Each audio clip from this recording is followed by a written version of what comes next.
I think it's reasonable in the sense that basically, yeah, I mean, everybody needs to go shopping mall to buy something every now and then. So there should definitely commercial facilities there, if nothing else, for for visitors buying stuff. But it's not like, in the sense, like, I don't think in general like scientists are big on shopping. Like it wouldn't be kind of a selling point, right? So if there is nowhere to buy something, of course it's a disaster, right? But I don't think you're going to like. It should be kind of not as a big part of the science city, but kind of like necessary part of infrastructure. Usually the scientists are not really big on shopping, right? They will not. This is not the first thing they will look at when they decide whether they want to move somewhere or not. Oh, okay. But it should be there, right? Don't get me wrong. Like, you need, as in any kind of facility, you need the shopping mall, right? Just but don't make it like. Even though it's maybe not by walking distance, you have to just take bus, but it's still okay. It's just the place. That's fine. Yeah. Okay, understand. And then actually you highlight a lot about the work for your life, and so actually, what kind of work or are you looking for? Is I think this still varies, right?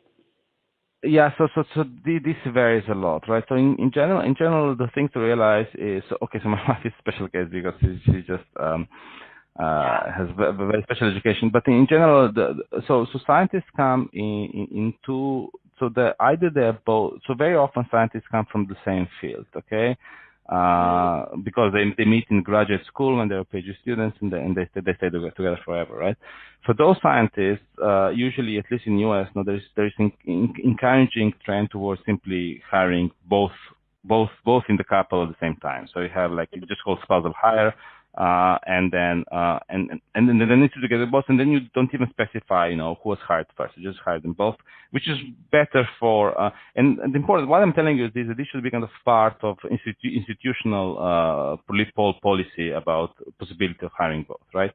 And I can tell you the kind of numerous example. Like there's, for example, Chris Hirata is like a top name in the field. He was in the Caltech, and basically Caltech wasn't willing to give his wife, who's also extremely good scientist, the job, and they both moved to Ohio State, which in general it's kind of like a couple of notches below Caltech. So people are prepared to kind of move far away to less prestigious universities, so that basically both couples will be happy. So I think this is an important aspect that you should kind of keep in mind, and just make it a part of official policy. We're hiring scientists and also hiring couples, right? This is one thing, but then you also have like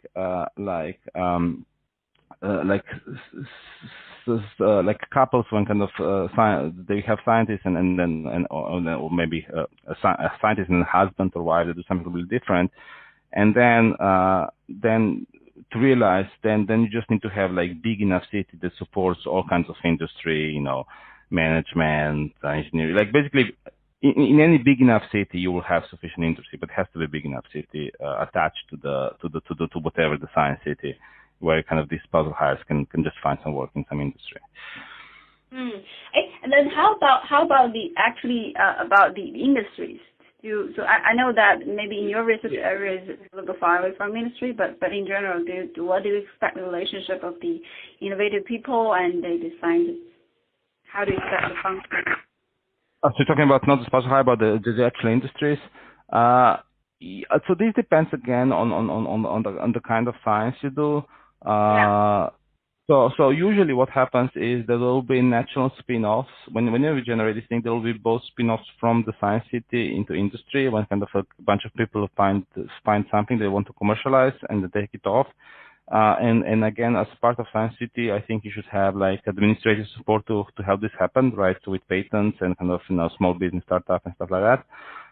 But on the other hand, there also needs to be kind of support industry in the sense that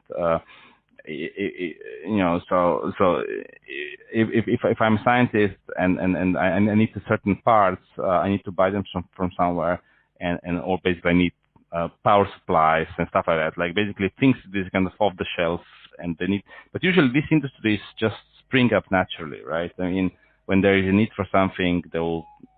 The market will. Do you think that the places where it actually could create a common